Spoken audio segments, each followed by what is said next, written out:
Hey, Sugar, good morning. You said for insurance.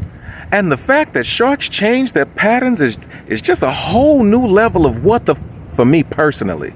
Well, let me go ahead and add to your new level of what the by telling you the story of the Aragante, a Portuguese slave ship, and these are first-hand accounts.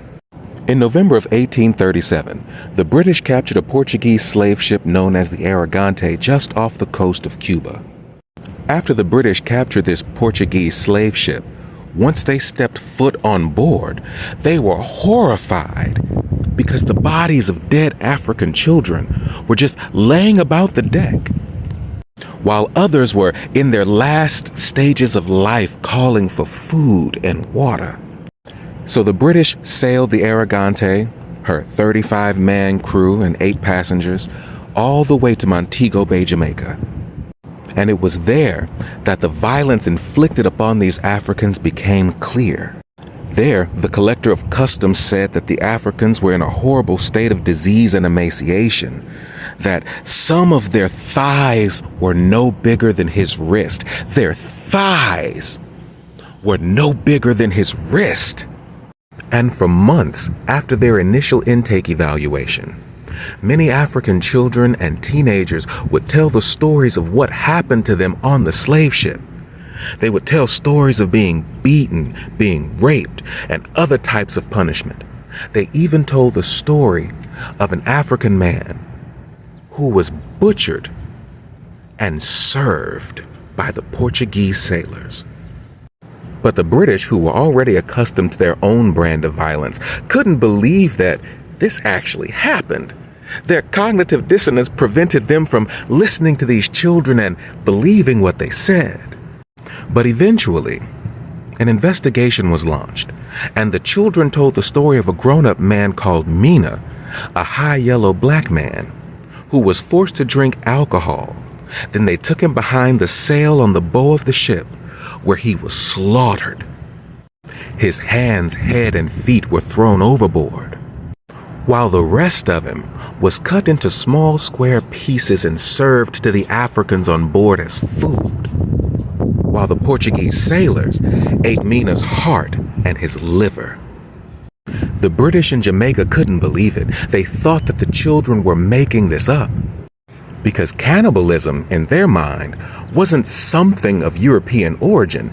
It was only reserved for Africans and those in the Caribbean. We're civilized people. We're Europeans. We would not dare eat the flesh of a human being. They have to be lying. They did believe the beatings and the rape, though. But the cannibalism, they just couldn't wrap their minds around that. Now, these beatings, rapes, torture, murder, and mass killings were so common that they barely even wrote them in their ledgers. They kept them from the public, which gave these sailors impunity to do whatever to whomever they wanted on those slave ships. For example, the Amistad took place just a few months after the British captured the Aragante. And the fear among the Africans on the Amistad was that Europeans were going to cook them.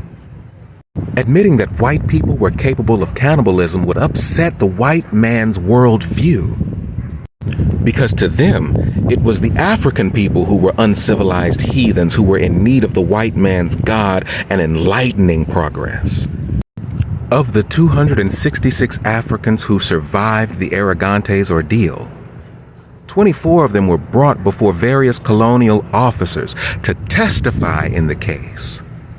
And since men and women were kept below deck during the entire Atlantic voyage, it was the children who were kept above deck who did the testifying, including Mina's half-sister.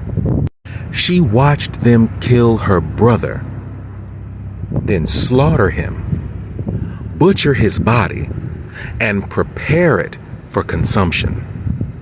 More and more children, men, and women gave an account of what they saw, including a description of the meat, which they said was very red, and its flavor, it tastes like horse meat. It had no bones, but it had somebody's hair in it. Young girls who were placed by the ship's kitchen testified that they saw Mina's body being cut into pieces. And those who refused to eat this strange new meat were beaten, sometimes to death, by the Portuguese sailors. They just didn't beat people for not wanting to eat human flesh.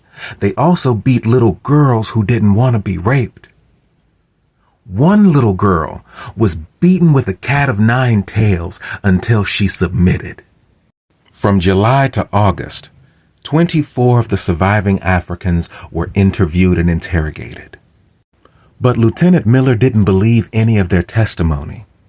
He assumed that a slave ship's captain who, according to his own words, carried out at least 6 voyages to Africa and was inoffensive or incapable of allowing such a monstrosity to happen. Especially since a young African girl was beaten to death because she didn't want to be raped. He couldn't believe. No, I refuse to believe any of this happened. All the Africans are making it up. That's all they do is lie. Even though rapes, beating, and murder continued to happen after the British took control of the Portuguese ship. So what happened? Well, British colonial authorities in Jamaica dismissed the accusations against the crew of the Arrogante. But the story of the Arrogante made it all the way to the United States and to Britain. Abolitionists used this to fuel public debate about the evils of the slave trade at the time. This was during the time when British were already abolishing their slave practices. In the end, none of the British or Portuguese human traffickers received any punishment for their atrocities.